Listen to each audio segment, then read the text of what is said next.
Hürmetli vatandaş, bugünkü vaziyetimizni sözleymiz, hem leksiyimizni topşırımız.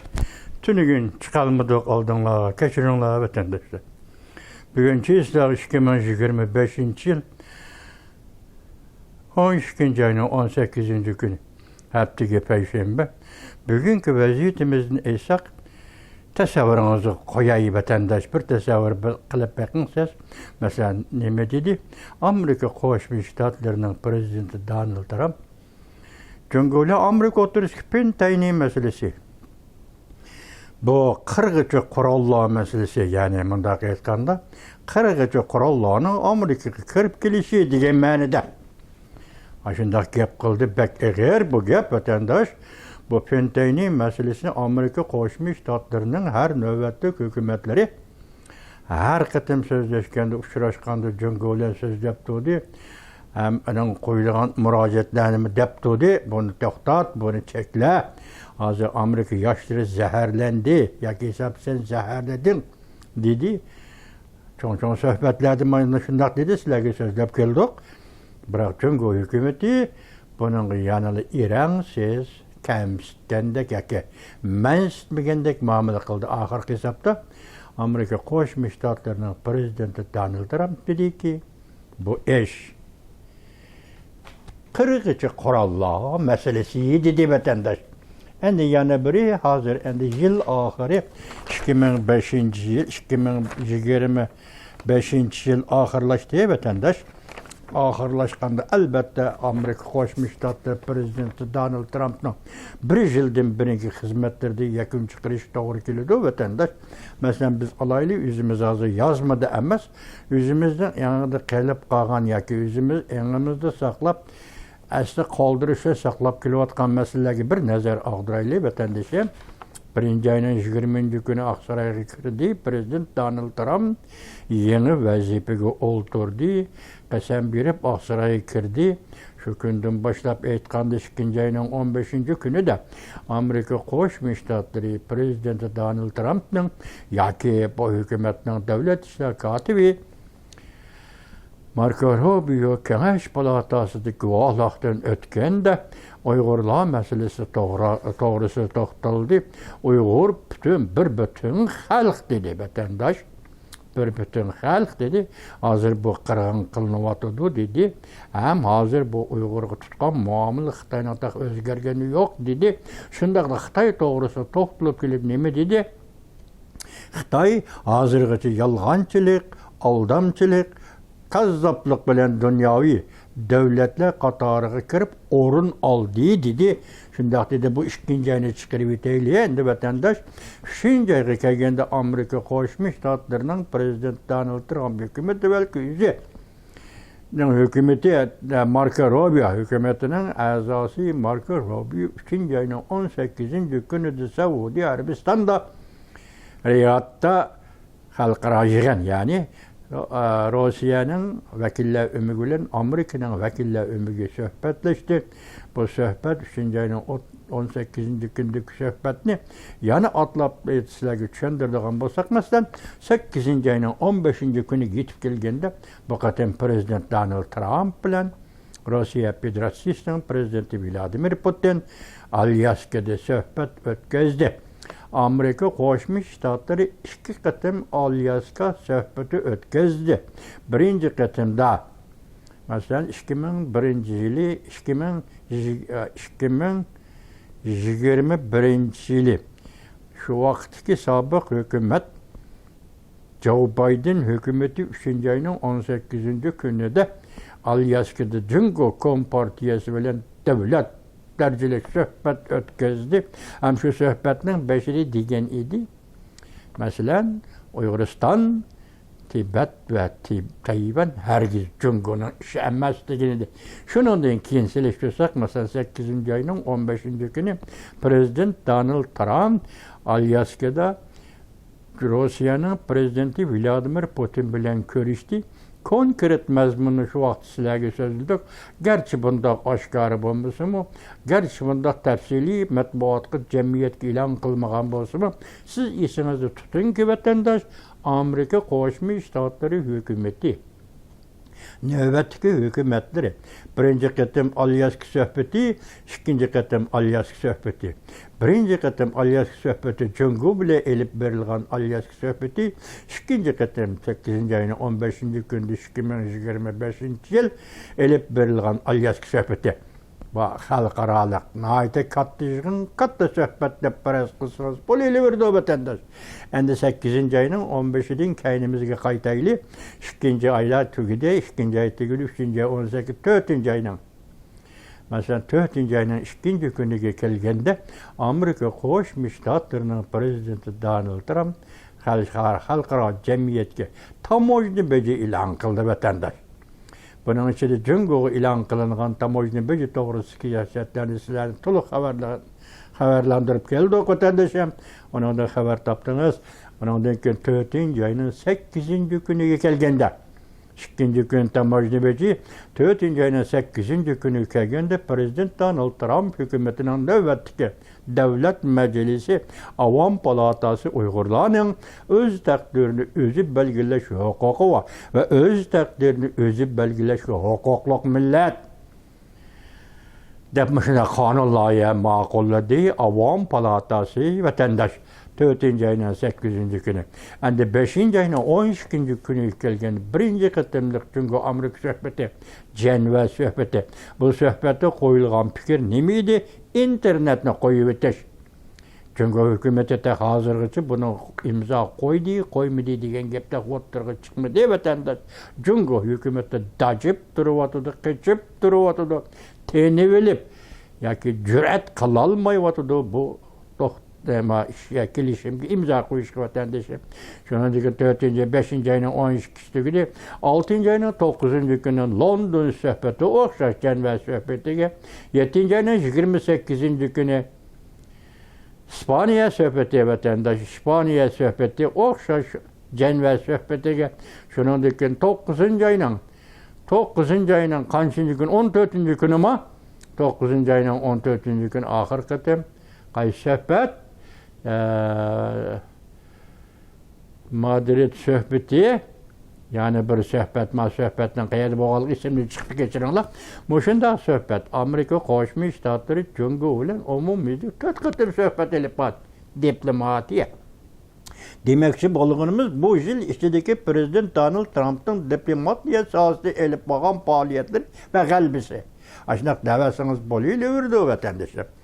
Endikileyliğe şu vakitlerini taşlap 9-cu aydaki 9-cu ayının 14-cü günü vatandaşım. 9-cu ayının 14-cü günü endikileyliğe 10-cu ayının 28-ci gün Tokyo Asya ziyareti. 29-cu günü Kuriye ziyareti. Mesela Asya'nın Türkiye'nin jığının iqtisadi hemkarlık jığını. Bu jığında 29-cu günü 30-cu günü Kore'den kilip Prezident Donald Trump, Reis Xi Jinping bilen görüştü. Onundan burun 28-ci gün Yaponiyanın yeni sayılan veziri Sani Takaichi hanım bilen görüşüp, şundaq jakarladı ki, Yaponiya Amerika ittifaqdaşlığının altın devri başlandı dedi vatandaş. 29-cu günü aeroplanda uçup kilip ötüp Kore'ye dedi ki, Tayvan meselesi diyen mesele mevcut demez. Çünkü öyle Amerika oturuz. Bunda söhbətini elib barmayımız dedi vatandaş. Qaltıs gepler, bu siyaset noktayı nezir devletle ara qaltıs gepler vatandaş. 30-cu günü Xi Jinping ile Kore'de görüştü. Söhbət nəhayət uçuq boldu, aşkarı boldu, dep özü ilan kıldı sosyal medyada Prezident Donald Trump. Endi kettik, endi 10-cu ay tügüdü, 11-ci ayının 1-ci gündü, 7-ci günü ki Amerika Qoşmuş Ştatlarında komünizm qurbanlarının əsləş fəaliyyəti başlandı və sosyalizmli yoxduş, komünizmli yoxduş və ciddiği 11-ci günü Aksaray'da Prezident Donald Trump imza koydu və şundan keyin Cüngü Kompartiyası diye isim Cüngü Kompartiyasının etkilikleri, kılgılıkları hem şunun içinde özü hükümranlık kılıvatkan halkka muşundaq zulüm sistem işletti diyen bir abzas sözü işletti. Bunu açık eyteli şu vakti deyilmegen bolsa hazır bu məxsus Uygurlar doğrusu sözden geçer. Arlatı kep kaptı. 3. ayının 15'i, 2. ayının 28. günü arası kep kaptı. Tayland Uygurlarını kaytırış meselesi doğrusunda. Devlet İşleri Katibi Marco Rubio bayanat ilan kıldı. 3. ayının 15. günü Uygurlarının bütün dünyada yaşavatkan, kitivatkan, kilivatkan Uygurlarının kişilik hukuk işlerine mesela as-saylam, siyasi panalık işlerine her kaysi devletlerinin icabi fikirde buluşu doğrusu da Devlet İşleri Katibi Marco Rubio nayt uçuk ifade bildirdi, bayanat şekilli ifade bildirdi. Hemmini sizlerge tapşırdık vatandaşlar. Endiki Leyli 11. ayının 1. günde 8. günü komünizm heptiligi 11. ayının 6. günü nayt zor galbe. Tarihten bir zor galbe. Belgelik noktada söz deydiğen bolsak, 2. Dünya Uruşu'dan keyinki zor galbe. 11. ayının 6. günü Amerika Koşmuş Ştatlarının prezidenti Donald Trump Aksaray'da Türkistan Cumhuriyetlerinin başlıklarını kabul kıldı. Memnun oldu. Kazakistan prezidenti Tokayev memnun oldu. Özbekistan prezidenti Mirziyoyev memnun oldu. Kırgızistan prezidenti Sadirov. Şunadaki gün Orta Asya'nın kıyafetinde bir özgürlük. Nayeti şiddetlik degендek bir özgürüş, bir oygunuş, bir medeniyet oygunuşu, yoki ma'rifat oygunushi degендek shunday bir oygunush o'ttirg'i chiqdi vatandaş. Biz Uyg'urlar olqishladik Prezident Donald Trump'ning O'rta Osiyo ko'ngil bo'lganligini, ya'ni Osiyoda, ya'ni Türkistan Cumhuriyetleriga ko'ngil bo'lganligidan xo'sh bo'ldik. Vatandaşım şu vaqt sizlarga shunday so'zladik. Bu 11. ayının 6. günü bulgan iş vatandaşım 11. ayının 11. günü 10. günü Amerika Koşmuş Ştatları prezidenti Donald Trump Suriye'nin prezidenti Ahmet Saran'ı Aksaray'da kabul kıldı. Bu cereyan sizlerge ayan nemeler değildi. Kandak ifade bildirildi ve Suriye için kandak yol açıldı. Bunların hemmisini sizler bilirse biz eğitimiz ki bu noktada hem Prezident Donald Trump'ın diplomatiya sahasındaki galbisi de eğitimiz vatandaş. Diplomatiya sahası galbisi de eğitimiz. Yani 11. ayının 12'de, yani 11. ayının kaçıncı günü geldik endi? Yani 12. ayının 2. günü geldiğinde vatandaş 4 tane kanun 2. günüden başlap 3 tane kanun, bir hüccet. Bir hüccet başlayıp 11. ayının 1. günden başlayıp 7. günü komünizm. Komünizm kurbanlarını esleş için tüzülgen Aksaray'daki hüccetki imza koydu. Prezident Donald Trump 12. ayının 2. günü geldi Amerika Koşmuş Ştatları Devlet Meclisi birinci bulup Tayvan'ga bergen kapolatni icra qilish qonun loyihasi imzoladı vatandaş. 12. ayının 5. günü geldi Amerika Koşmuş Ştatları birincisi kapolatname 11. ayının 5. günüsü 11. ayının 5. günüsü unuttum. 11. ayının 9. günü 10. günü gelgende Amerika Koşmuş Ştatları mesela 2026 yıllık maliye yılı da Devlet Meclisi hukuk beriş. Devlet Meclisi hukuk beriş kanun loyihasi ma'qullandı. Muşlarning hem 11. ayının 5. günü Amerika Koşmuş Ştatları devlet bexatarligi siyasi e'lon qilindi vatandaş qaltas. 11. ayının 9. 10. günü kelganda devlet müdafiası hukuk beriş kanunu e'lon qilindi. Bunun içinde birinci bulup 11. ayının 12. ayının 7. günü 5. günü kelganda Prezident Donald Trump o 2. günü e'lon qilingan qonun loyihasi imza qo'ydi. Tayvanning yo'li ochildi. Tayvan bilan Taybey bilan Washington bilan o'rtaga ko'vrik selindi. Burunqi cheklamalar bekor qilindi.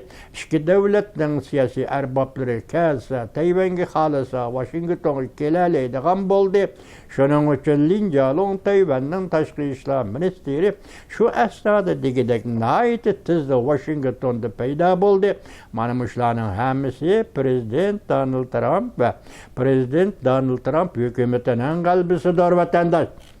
Bunun için ikinci ayının 28. Uygur meselesi, ikinci ayının 15. günü Marco Rubio oturgaga Uygur meselesi, üçüncü ayının 15. günü Marco Rubio ilan kılgan bayanat, bütün dünya Uygurlarının siyasi amallığı doğrusu ilan kılgan bayanatı, şunun 4. ayının 8. günü kelgende Uygurlar, doğrusu devlet meclisi avam palatasının ilan kılgan kanun layihasi öz takdirini özü belgeleş hukukluk digini vatandaş onun keyin yana dini itiqat doğrusu da 11. ayının 16'sı mı şu günü yani bir yığın Uygurlar doğrusu eçildi vatandaşı. Aralıkta tünü gilletin Vayşap Amerika yani Amerika Avaz Radyosu bilgen mesela jillik kişilik hukuk dokulatı da Amerika Koşmuş Ştatları hükümeti Prezident Donald Trump hükümeti devredeki devlet meclisi bu kadem peşkadem erbab keresimit Dan Sullivan katarlak ortak reis çünkü komitetinin reisleri Uygurlarının öz takdirini özü belgeleş hukuki diyen müşeggepni kişilik hukuk dokulatıda ilan kıldı. Tüm cekete. Başka vakta, başka tarzda, başka süpette bu kadar tüm cekete ilan kıldı. Hareket ve siyaset, taşkı siyaset ve Amerika Koşmuş Ştatları Prezident Donald Trump taşkı siyasetinin oturuğu koyuluşu ve emelelişi dep etimiz bunda. Ceryan ne vatandaşı. Şunu ulan hazır bir gün 12. ay kançı dedik? 18. Yani bir neçə günlük Christmas bayramı yetip geldi vatandaşım. Biz şunu xulaslap eytimiz ki bir yıl Prezident Donald Trump diplomatiyada ve içki siyasette aşı derecede zor galbelerini kolu keltirdi. Eğer vakti doğrulusunuz vatandaşım, mübalağadır bu bir yıl, bir esirge tan desek mübalağa ketmeydi vatandaş. Çünkü siyaset bu dünya bilen buluvatkan siyaset, dünyadaki çoğun devletlerle oturdu buluvatkan siyaset. Bunda keskinlik bilen taşkı siyasetini bu derecede konkretlikle hal kılış kıyın eş vatandaş, kıyın eş.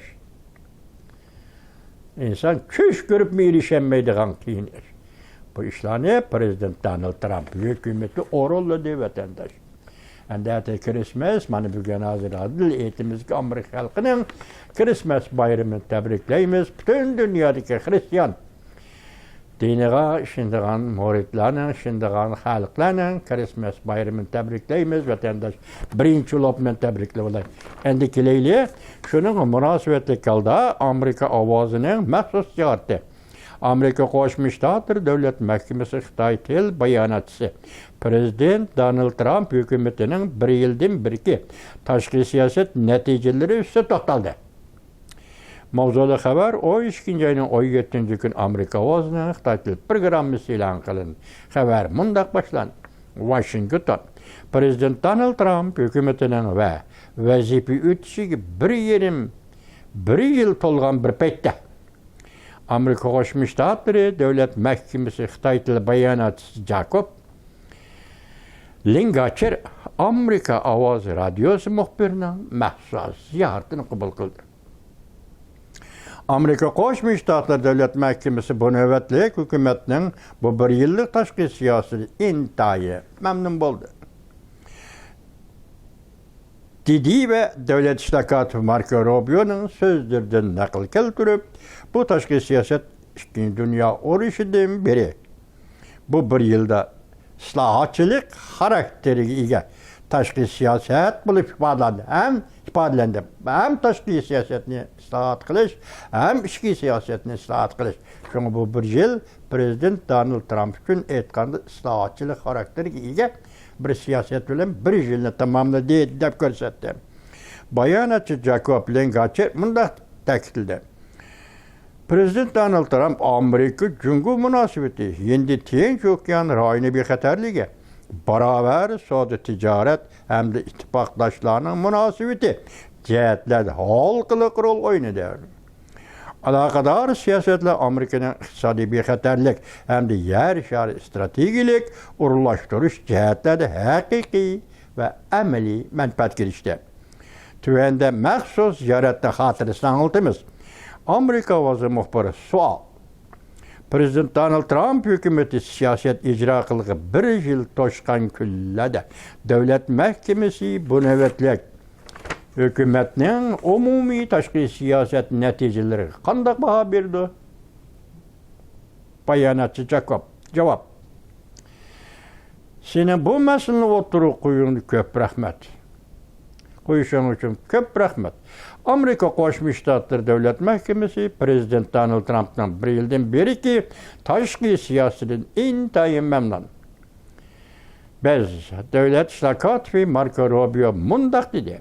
Bu yil bir yil Ikkinchi Dünya urushidan beri ki tashqi siyosat eng zo'r islohot xarakteriga erishgan bir yil bo'ldi. Mayli iqtisodiy, mayli bexatarlik jihati bo'lsin. Prezident Donald Trump'ның tashqi siyosati bizga, Amerika xalqiga amaliy manfaat elib keldi. Savol: bu navbatda hukumatning Amerika jungo munosabatini bartaraf qilish usulida qanday baho beramiz? Xitoy tili bayonotchisi Jacob mundaq dedi. Davlat ishlar kotibi Marco Rubio mundaq dedi. Naql elayotdi, stat elayotdi vatandosh. 21. asrning yo'nalishini Amerika jungo munosabati belgilaydi. Shunlashqa bu munosabat biz uchun aytganda 2 oy burun Koreyada Prezident Donald Trump bilan Rais Xi Jinping ko'rishganda nurg'un jihatlarda o'rtoq tunish hosil qildi. Yezi egiliki, iqtisod, Pintaynidan saqlanish jihatlarda shun ishonch bilan aytalaymiz-ki, faqat Prezident Donald Trump naq maydonda bo'ladi ekan, o bu ishlarni yaxshi boshqaradi. Bizning yana Amerika bilan bo'lgan munosabat, Amerikaning jungo bilan bo'lgan munosabatimizga yaxshi rahbarlik qiladi, yaxshi ko'rsatma beradi. Amerika ovozi munda ko'rsatdi. Amerika Avam Palata jungo masalasi alayda komiteti munda ko'rsatdi. O'tgan hafta Venesuelaga yaqin dengiz yuzida Amerika taraf tutib qolgan neft tushish parxoti jungo bilan bevosita munosabatlik bu komitet tekshirish va embargo qilishni o'ylashdi. Oxirgisi yangi xabar so'ziga qo'shdim. Yaqinda 2 hodisa yuz berdi. Biri Hindi okeanda jungoning Ironga qurol to'shib kelayotgan harbiy parxoti to'sib kelindi Amerika tarafdan. İkincisi Venezuela dengiz yüzde bir may parxoti tutib kelindi Amerika tarafdan. Bu may parxoti jungoga munosabatlik. Buningdan yuqorqi so'ziga so'zlarimiz mushu bir yil ichida Amerika Qo'shma Shtatlari prezidenti Donald Trump hukumatining diplomati siyasi jihatdagi natijalari va ichki siyosat jihatdagi natijalari buni davlat ishlar kotibi Marco Rubio bir jumla so'z bilan xulosaladi: islohotchilik. Tashqi siyosat jihati islohotchilik, ichki siyosat jihati islohotchilik vatandosh. Mana bu hozirgi dunyo deymizdan ha buni endi. Endi bugun sizlarga devitadigan so'zni yutadigan yana bir iki abzaslık kısa haberimiz var. Ciddi haber. Prezident Donald Trump Cumhur Kom Partisi bilan urush qilishga tayyorlandi. Prezident Donald Trump Pentaynini zo'r ko'lamli qirg'ich qurollar deb atadi. Labrnes 12-ayning 18-kuni yutib. Yana bir xabar. Ekranda Prezident Trumpning 900 milliard dollarlik harbiy ishlar hamchoti ma'qulligidan o'tdi. İttifaqdoshlarning ko'ngli aram topdi. Cumhur Kom Partiyasi jiddiylashdi. Asli mavzu 900 milliard 100 milyon harbiy xarajat hamchoti ma'qullikdan o'tdi. Prezident Donald Trump Cumhur va Rossiyaga qaratgan amaliy harakati bilan ifodalab ko'rsatgan harbiy ishlar hamchoti ittifaqdoshlarni, do'stlarni xotirjam qildi. Amerikada harbiy ishlar hamchoti rekord yaratdi. Ümmet Sadası TV 12-ayning 18-kuni. Çünkü Yaponiya urush girviga yaqinlab keldi. Asli mavzu Çünkü Yaponiya munosabati o'zliksiz yomonlashdi. Cumhurga nazar torbiti 12-ayning 18-kuni yutib. Jonanxay, Jonanxay. Bu Prezident Donald Trump yetib keldi. Abstrakt gap mi? Yani badi deb qalmanglar, abstrakt var. Yoki Donald Trumpning siyosati yetib keldi deyingi. Yetib keldi. Xi Jinping'den uzul kishil chegara ajratimiz dedi. Rung yandan nazari. 12 ayının 18 günü yutup eğer cüngü uruş başlaydigan bolsa, Amerika Tayvan'ın ornunu derhal itiraf kılır. Akbarat yaşmıyorsa 12 ayının 18 günü yutup ötenler. Yani bir xabar 2026 yıl Cüngü Kompartiyasının halaket sızıgıdan aldın malumat. Allah kaçan nöl basqoç haletiga kirib keldi. Rongyenning nazari.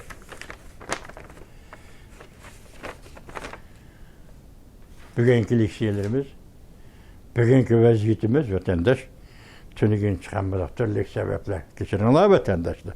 Selamet bulunlar vatandaşlar.